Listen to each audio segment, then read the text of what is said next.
Assalamualaikum warahmatullahi wabarakatuh. Perkenalkan, nama saya Milah Daniati dengan NPM 12 12 02 0031 dari program studi akuntansi semester 3. Hari ini saya akan mengerjakan UTS Statistik Bisnis 2 soal nomor 1 mengenai statistik deskriptif. Nah, selanjutnya itu saya akan membacakan soal nomor 1. Soal nomor 1, petunjuk. Data keosal untuk NPM genap, data grades untuk NPM ganjil, kemudian buka data Excel sesuai NPM masing-masing untuk menyelesaikan soal 1 pada program SPSS. Dan diminta lakukan pengujian statistik deskriptif pada menu frekuensi dan deskriptif. Minimal 3 variabel. Kemudian jelaskan atau interpretasikan output statistik deskriptif tersebut pada video ini.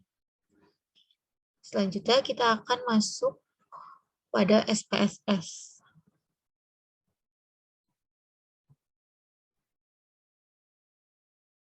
Nah, di sini sudah muncul datanya. Saya memakai data grades karena NPM saya adalah NPM ganjil. Langsung saja kita uji data grades ini, statistik deskriptifnya dengan mengklik Analyze.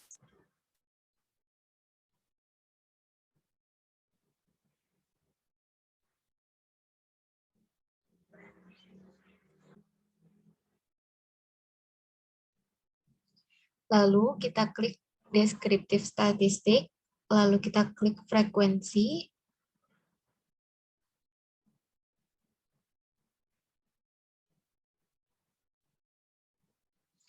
Kemudian kita masukkan variabelnya, variabel apa saja yang kita ingin lihat statistik deskriptifnya. Saya akan memasukkan variabel first name, kemudian gender, lalu masukkan persen, sama variabel grade. Kemudian kita klik statistik. Nah, di sini kita checklist untuk pengujian statistiknya. Kita checklist median, modus, kuartil, persentil. Persentil kita isi. Persentil 10, 20, lalu 30. Setelah itu kita klik continue. Dan kita klik charts, lalu kita klik bar charts. Kemudian kita klik continue. Nah, langsung saja kalau sudah kita klik OK.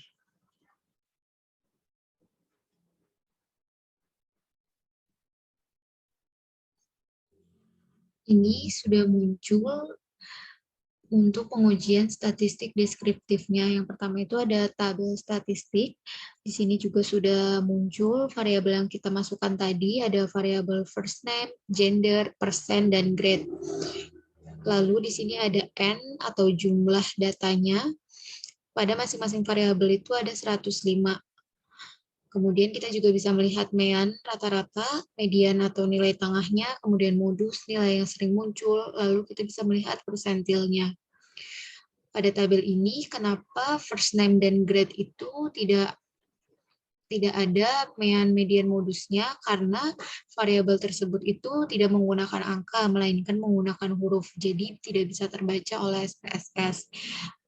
Dan kita bisa lihat di sini rata-rata pada variabel persen itu ada 80,34.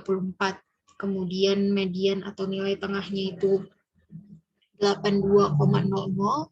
Lalu modusnya pada variabel persen itu 78. Berarti angka yang sering muncul pada variabel persen itu ada 78. Dan rata-ratanya itu 80,34. Kemudian ada persentil 10-nya untuk variabel persen itu ada 63,60. Lalu selanjutnya bisa kita lihat pada tabel statistik ini. Nah, langsung saja kita lanjut untuk frekuensi tabelnya. Yang pertama itu ada frekuensi tabel first name atau nama depan. Di sini juga sudah muncul nama depan masing-masing data dari data grades tadi. Di sini frekuensinya itu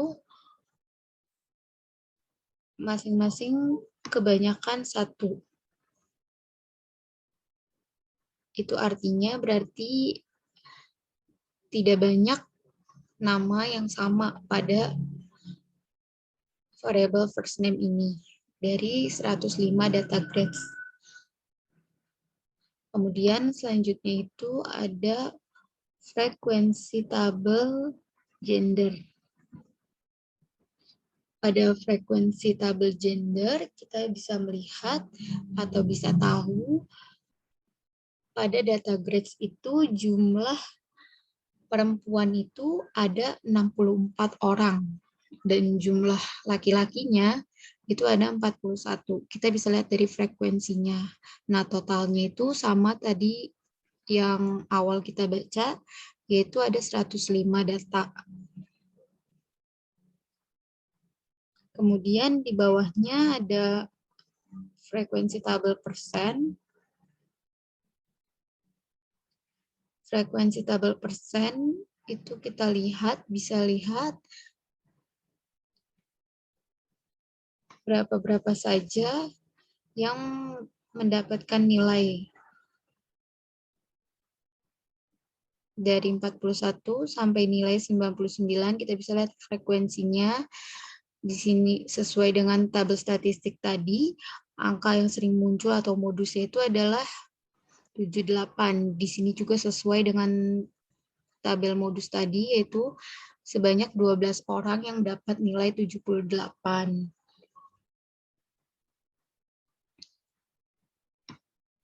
Itu untuk frekuensi tabel persen. Jumlahnya atau totalnya juga sama, yaitu 105 data. Nah, yang terakhir itu ada frekuensi tabel grade.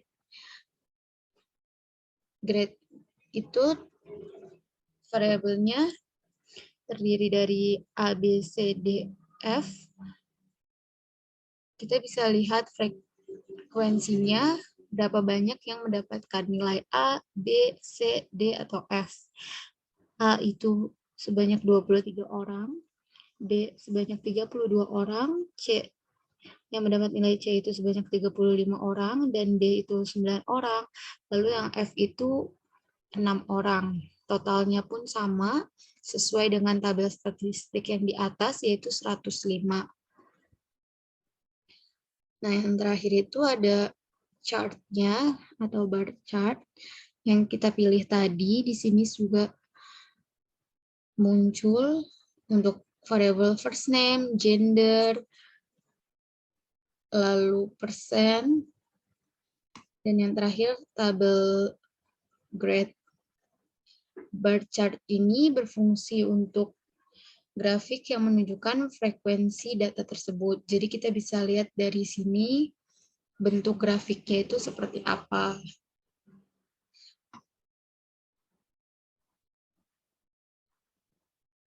Kita juga bisa lihat di sini, sesuai dengan data yang kita masukkan tadi, dan frekuensi tabel tadi, jumlah perempuan, variabel perempuan itu pada data grades itu memang lebih banyak, yaitu 64.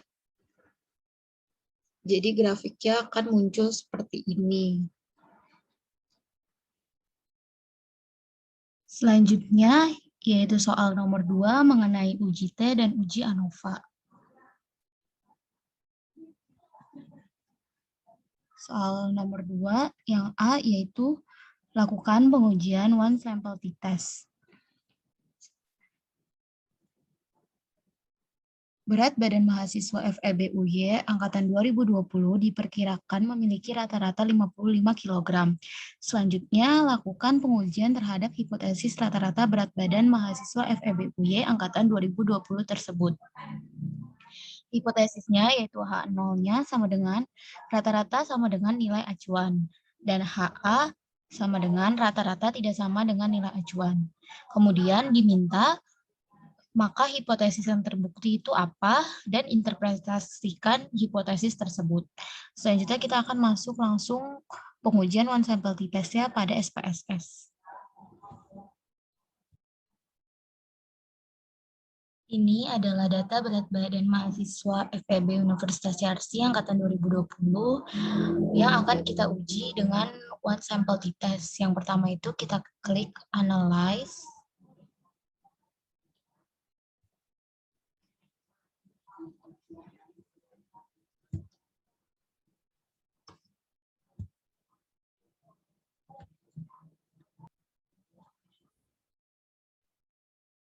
Lalu kita klik compare means.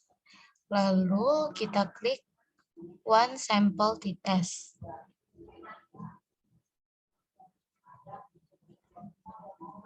Kemudian kita masukkan variabelnya ke tes variabel untuk kita uji dan kita isi test value-nya. Seperti pada soal, test value-nya yaitu 55. Setelah itu kita klik OK.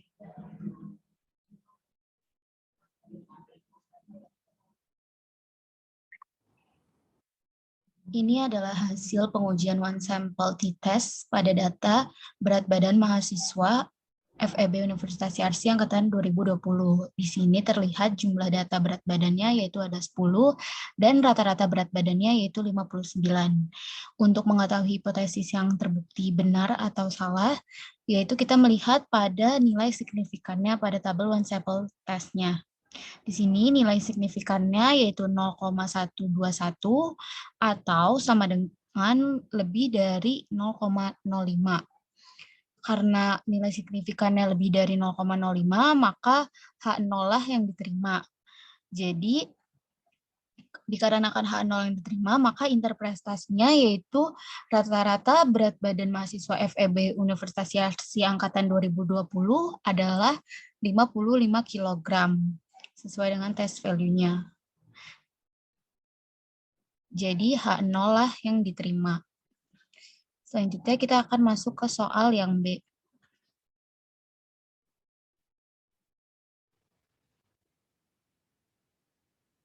Selanjutnya yaitu pengujian two sample t-test.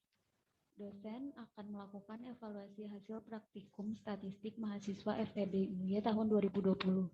Maka dilakukan penelitian apakah ada perbedaan nilai antara mahasiswa yang mengikuti praktikum statistik dengan rajin dan mahasiswa yang hanya mengikuti ujian statistik tanpa praktikum dengan rajin.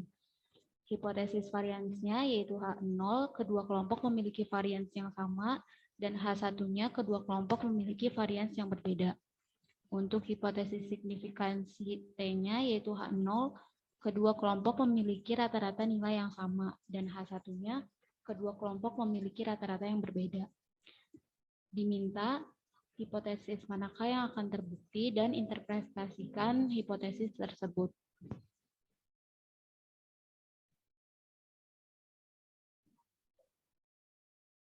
Di sini sudah ada data hasil praktikum statistik mahasiswa yang akan kita uji dengan two sample t-test untuk membuktikan apakah ada perbedaan nilai antara mahasiswa yang mengikuti praktikum statistik dengan rajin dengan yang tidak.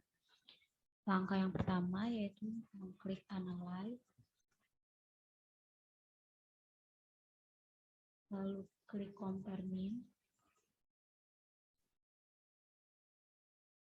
kemudian klik independent sample t-test.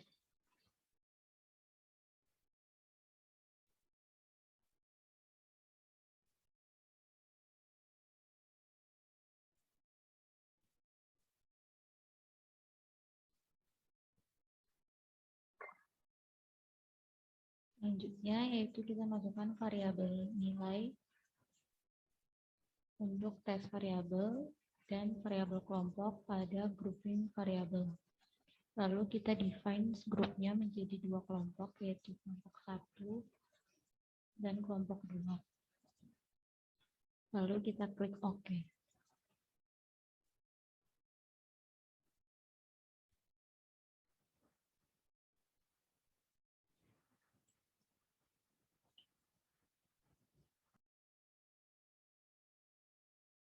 Ini adalah hasil dari pengujian tuh sampel test. Di sini mengikuti ujian tanpa rajin praktikum statistik terdiri dari 15 dengan nilai rata-rata yaitu 82,27. Sedangkan mahasiswa yang mengikuti ujian dengan rajin praktikum statistik memiliki nilai rata-rata yaitu 88,60. Selanjutnya kita melihat tabel independent sample test-nya. Yang pertama yaitu kita akan menguji signifikan F-nya dengan melihat pada tabel equality of variance. Pada tabel ini terbagi menjadi dua nilai yaitu equal variance assumed dan equal variance not assumed. Di mana equal variance assumed ini jika nilai signifikannya lebih dari 0,05 dan equal variance not assumed itu digunakan ketika nilai signifikannya itu kurang dari 0,05. Di sini nilai signifikannya yaitu 0,582, artinya itu nilai signifikannya lebih dari 0,05. Maka hipotesis yang diterima adalah H0, yaitu kedua kelompok varians memiliki varians yang sama. Dikarenakan nilai signifikannya lebih dari 0,05, maka untuk uji signifikan T-nya kita menggunakan nilai dari equal variance assumed. Di sini nilai signifikannya yaitu 0,022. 0,022 ini di bawah 0,05. Maka untuk hipotesis yang selanjutnya yaitu H1 yang diterima, yaitu kedua kelompok memiliki rata-rata yang berbeda. Dan artinya ada perbedaan nilai antara mahasiswa yang rajin praktikum dengan mahasiswa yang mengikuti ujian tanpa rajin praktikum. Selanjutnya kita akan masuk soal yang C.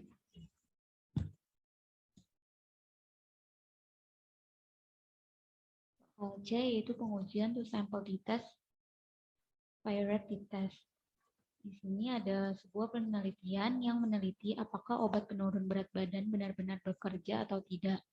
Kemudian dilakukan penelitian kepada sukarelawan. Sebelum diberi obat relawan ditimbang, lalu setelah diberi obat relawan juga kembali ditimbang.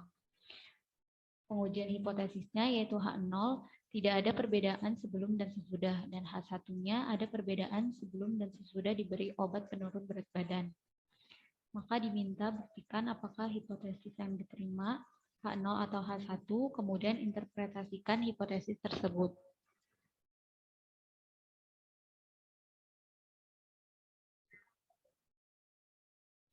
Di sini sudah ada data untuk pengujian Pierret t-test, yaitu ada data berat badan sebelum diberi obat dan berat badan sesudah diberi obat. Langsung kita klik Analyze, kemudian Compare Means, lalu klik Pierret Sample t-test, lalu masukkan variabelnya, variabel sebelum ke variabel 1,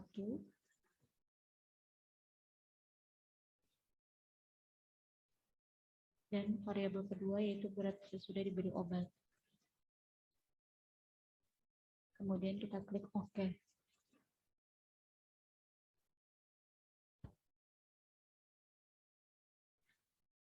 Ini adalah pengujian Pierret t-test-nya. Di sini rata-rata berat badan sebelumnya yaitu 66,81. Kemudian rata-rata berat badan sesudahnya yaitu 61,94 dengan jumlah data 16. Selanjutnya kita akan uji hipotesisnya dengan melihat nilai signifikannya pada tabel Pierret sample test-nya. Di sini nilai signifikannya yaitu 0,000. 0,00 ini berada di bawah 0,05, maka hipotesis yang akan diterima yaitu adalah H1. H1 artinya adalah ada perbedaan sebelum dan sesudah setelah diberi obat penurun berat badan. Jadi pada pengujian Pierret t-test ini, hasilnya adalah ada perbedaan sebelum dan sesudah setelah diberi obat penurun berat badan. Selanjutnya kita akan masuk ke soal selanjutnya yaitu uji ANOVA.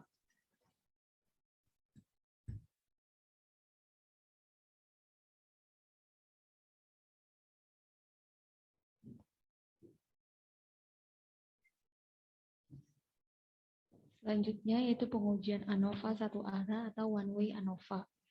Pengujiannya yaitu terhadap penelitian efek 3 macam merek obat penurun tekanan darah. Sehingga pasien dikelompokkan menjadi 3 sesuai obat yang diminum, yaitu pasien yang minum obat X, obat Y, dan obat Z. Pengujian hipotesisnya yaitu H0, rata-rata tekanan darah orang peminum obat X, obat Y, dan obat Z adalah sama. H1-nya yaitu rata-rata tekanan darah orang peminum obat X, obat Y, dan obat Z adalah tidak sama atau ada perbedaan. Kemudian diminta hipotesis manakah yang terbukti dan interpretasikan hipotesis tersebut.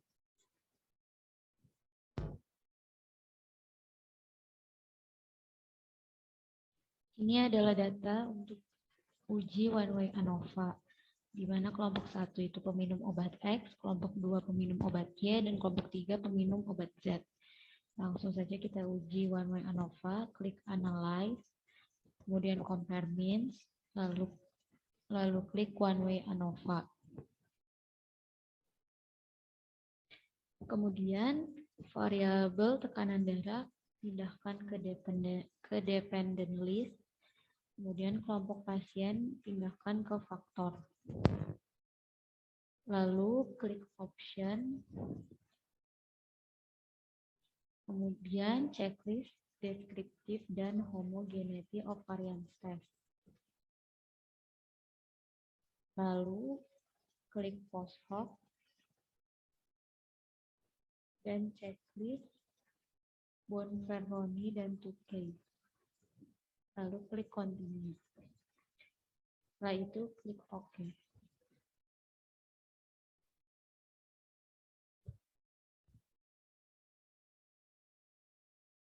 Ini adalah hasil uji one-way ANOVA. Di sini sudah muncul deskriptifnya, yaitu obat X. Jumlah datanya itu ada 7 dengan rata-rata 102,500. Kemudian obat Y, yaitu jumlahnya ada 7 orang peminum obat Y dengan rata-rata 125,00. Kemudian obat Z dengan rata-rata 152,14. Kemudian kita buktikan hipotesis H0 atau H1 yang diterima dengan melihat tabel ANOVA. Di sini nilai signifikannya yaitu 0,001. 0,001 ini berada di bawah 0,05, maka H1 lah yang diterima. Jadi pada uji one-way ANOVA ini, H1 yang diterima yaitu rata-rata tekanan darah orang peminum obat X, obat Y, dan obat Z adalah tidak sama atau ada perbedaan. Jadi antara obat X, obat Y, dan obat Z itu memiliki perbedaan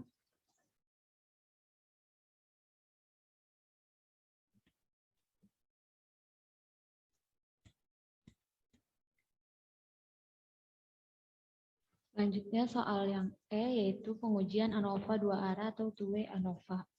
Pengujiannya itu terhadap penelitian untuk melihat pengaruh dari gender dan pendidikan terhadap nilai ujian statistik bisnis. Keterangannya gender yaitu 1 untuk laki-laki dan 2 untuk perempuan. Kemudian pendidikan 1 untuk SMP, 2 untuk SMA, dan 3 untuk S1. Lalu diminta lakukan interpretasi terhadap output SPSS.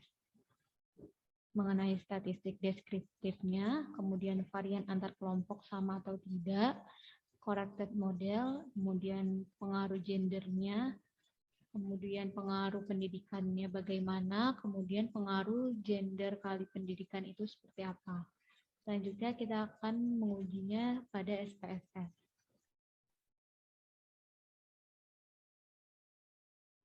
Ini adalah data gender dan pendidikan terhadap nilai ujian statistik bisnis yang akan kita uji dengan two-way ANOVA.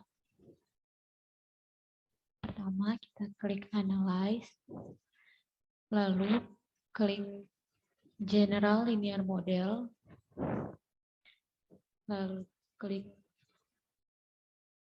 Univariate,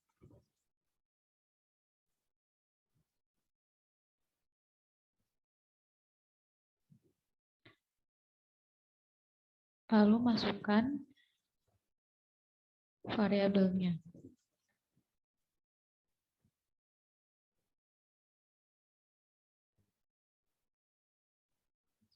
Variabel ujian ke dependent variabel, kemudian variabel gender ke fixed factor, dan pendidikan pada fixed factor.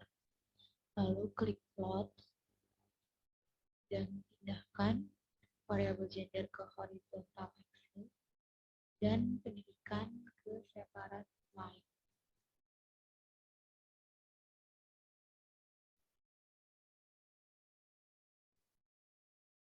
Lalu klik add, kemudian klik continue.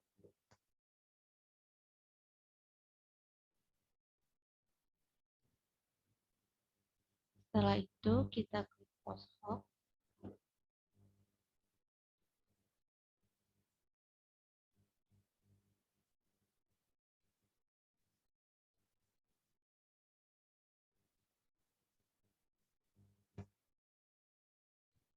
Pindahkan variabel pendidikan ke post hoc dashboard dan checklist Bonferroni, kemudian checklist OK, lalu klik continue.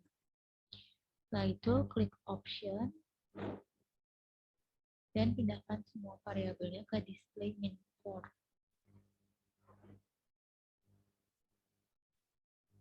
Kemudian checklist deskriptif statistiknya, lalu homogeneity testnya. Lalu klik continue. Setelah itu baru klik OK.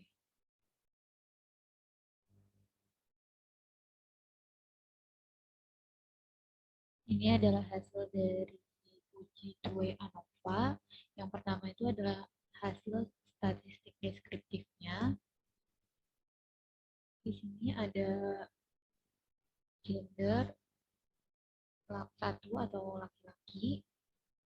Untuk pendidikan 1 atau SMP memiliki rata-rata 32,43 dengan data 7.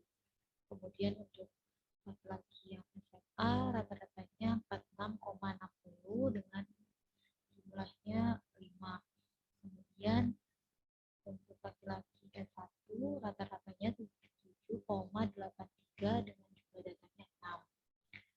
Kemudian untuk perempuan yang berpendidikan SMP memiliki nilai rata-rata ujian 68,00. Untuk jenjang SMA memiliki nilai rata-rata ujian 65,13. Kemudian untuk jenjang S1 memiliki nilai rata-rata ujian 69,67. Dengan totalnya untuk perempuan yaitu 22. Dan total untuk laki-laki dan perempuan yaitu ada 40. Selanjutnya kita lihat variasinya antar kelompok itu sama atau tidak dengan melihat tabel test of equality of error variance-nya. Ini nilai signifikannya itu 0,527. 0,527 ini berada di atas 0,05. Maka dapat dinyatakan varians antar kelompoknya itu sama karena nilai signifikannya berada di atas 0,05. Selanjutnya kita akan lihat tabel selanjutnya.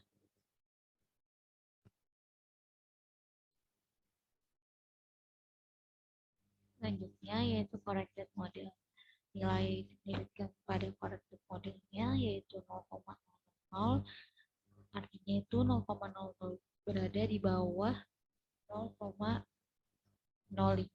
Maka corrected modelnya atau data yang digunakan untuk penelitian ini adalah datanya valid.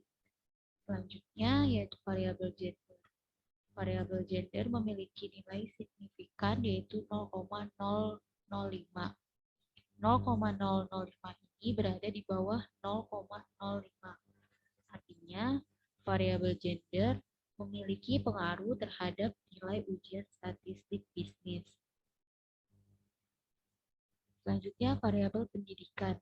Variabel pendidikan memiliki nilai signifikan 0,00.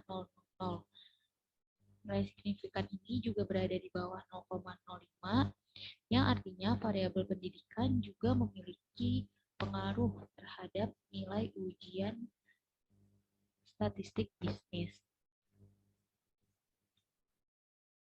Selanjutnya, variabel gender dikali pendidikan memiliki nilai signifikan 0,003. Nilai signifikan ini berada di bawah 0,05, yang artinya variabel gender kali pendidikan juga memiliki pengaruh terhadap nilai ujian statistik bisnis. Di sini selanjutnya juga ada tabel estimat marginal means-nya untuk melihat rata-rata dan standar error-nya. Lalu ada post hoc test untuk melihat perbedaan rata-rata masing-masing variabel. Lalu ada homogeneous subset untuk melihat apakah signifikan atau tidak. Lalu ada profil plots-nya. Itulah untuk uji dua arah ANOVA atau two-way ANOVA. Selanjutnya akan membahas soal nomor 3.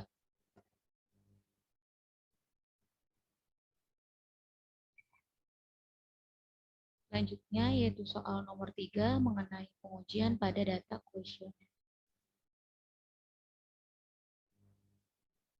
Soal nomor 3 yaitu data kuesioner primer diminta untuk melakukan pengujian kualitas data pada data kuesioner primer, kemudian interpretasikan apakah data tersebut reliable dan valid atau tidak. Lalu data tersebut juga diuji melalui pengujian asumsi klasik. Kemudian diminta untuk bagaimana hasil dari uji normalitasnya, hasil dari uji heteronya, kemudian hasil dari uji multicolnya pada data kuesioner data primer. Selanjutnya kita akan langsung menguji apakah data tersebut reliable dan valid atau tidak.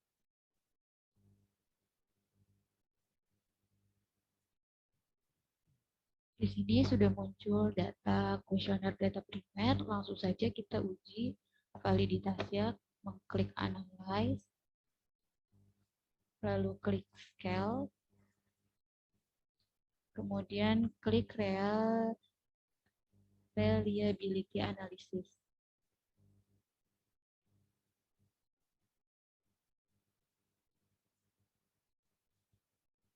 Lalu pindahkan masing-masing variabelnya. Di sini karena ada 3 variabel, kita pindahkan variabel pertama dulu, variabel 2.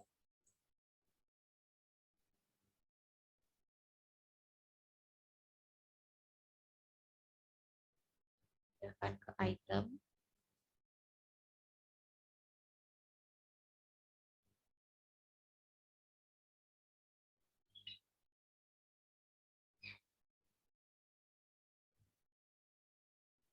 Kemudian klik statistik. Lalu checklist, item, scale, dan scale if item delete. Lalu klik continue. Kemudian klik OK.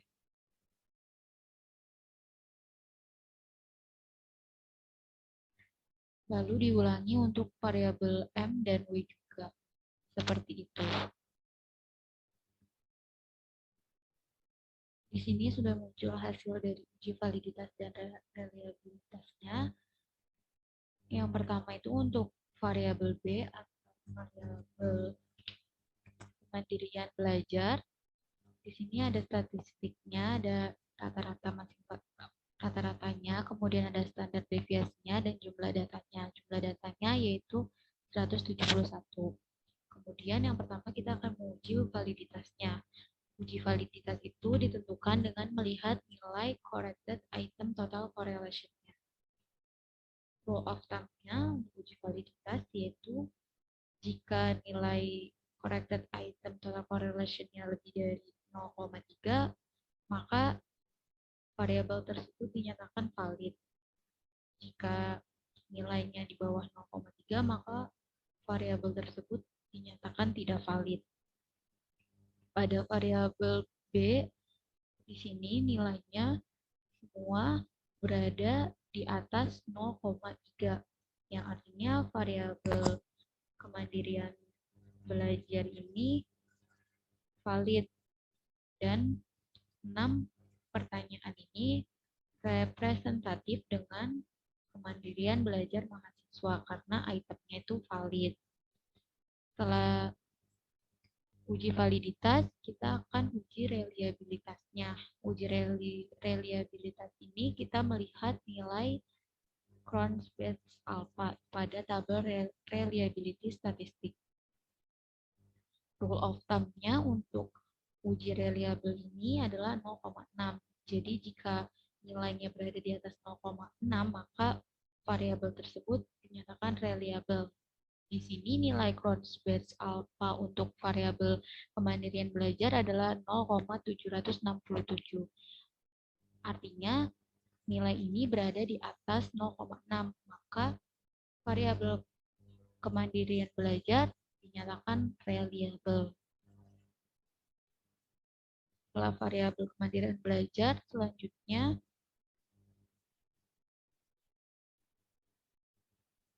ada variabel M atau motivasi belajar. Yang pertama, kita akan uji validitasnya dengan melihat nilai corrected item total correlation-nya pada tabel item total statistik. Di sini nilainya semua berada di atas 0,3. Jadi, dikarenakan berada di atas 0,3, maka variabel motivasi belajar juga dinyatakan valid. Setelah itu kita lihat tabel reliability statistiknya. Nilainya yaitu 0,818 atau berada di atas 0,6. Maka variabel motivasi belajar juga reliable terhadap kemandirian belajar mahasiswa.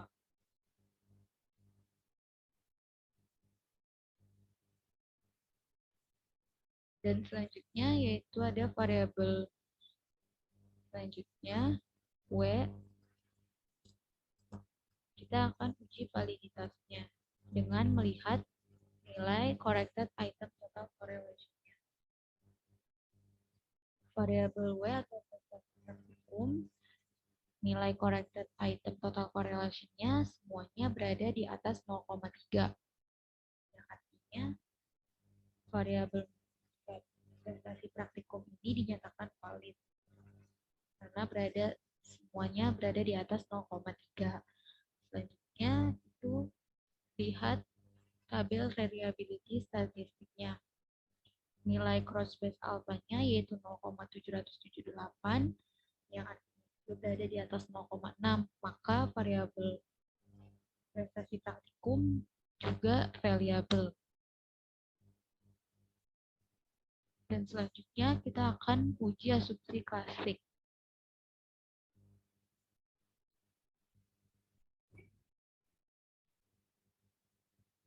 Untuk uji asumsi klasik, kita klik Analyze, lalu klik Regression, kemudian klik Linear,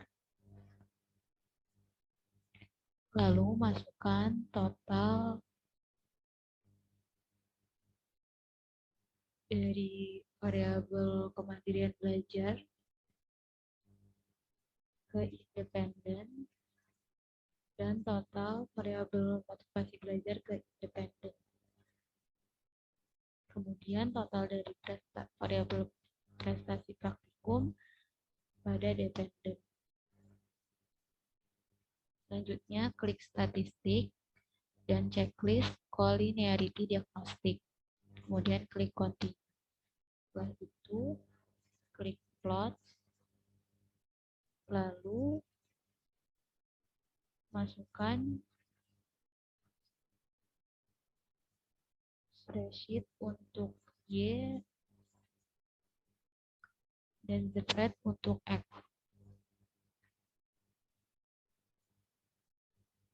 Lalu klik Save dan checklist unstandard disk-nya.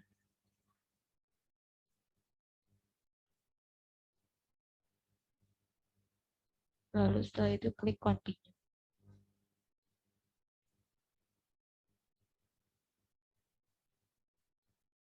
Setelah itu kita klik OK.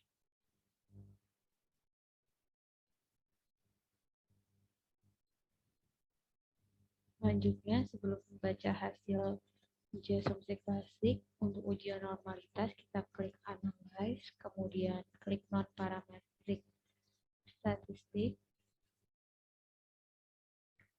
Non-Parametric Test, lalu klik Legacy Dialog. Kemudian klik 1 sampel KS.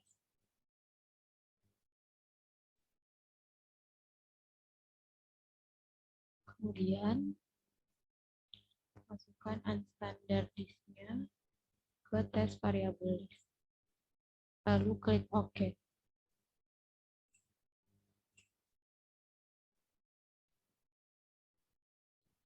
Yang pertama yang akan dibaca hasilnya yaitu untuk uji normalitas dengan melihat n-part test-nya.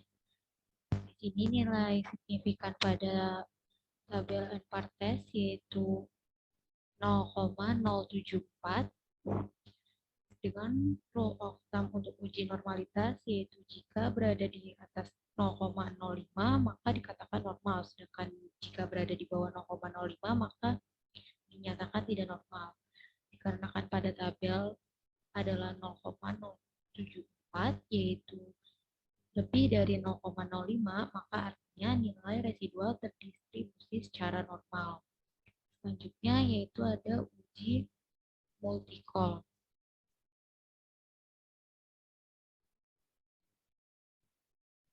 Untuk uji multi-call kita melihat pada tabel koefisien pada nilai toleransi dan VIF. Untuk rule of thumb-nya yaitu nilai toleransinya harus berada di atas 0,1 dan nilai VIF-nya kurang dari 10.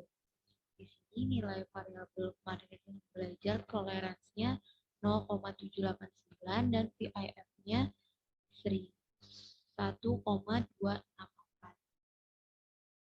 Itu artinya berada di atas 0,1 dan VIF-nya kurang dari 10. Maka pada variabel kemarin belajar tidak terjadi multipolitas. Begitu juga untuk variabel motivasi belajar. Karena nilai toleransinya dan VIF-nya sama, maka artinya tidak memiliki atau tidak terjadi masalah multi-call.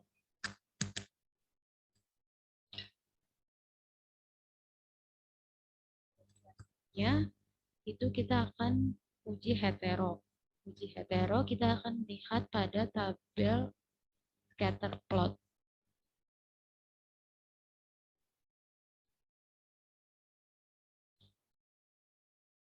Di sini adalah scatter plot-nya untuk dependent variable prestasi praktikum. Pada grafik atau gambar ini,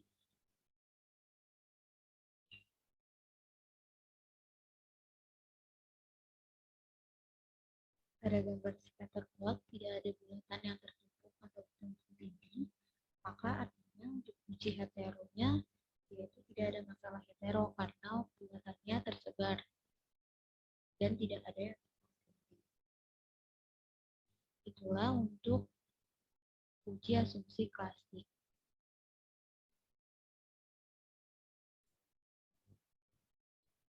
Sekian penjelasan saya untuk UTS Statistik Bisnis 2. Kurang lebihnya mohon maaf. Wassalamualaikum warahmatullahi wabarakatuh.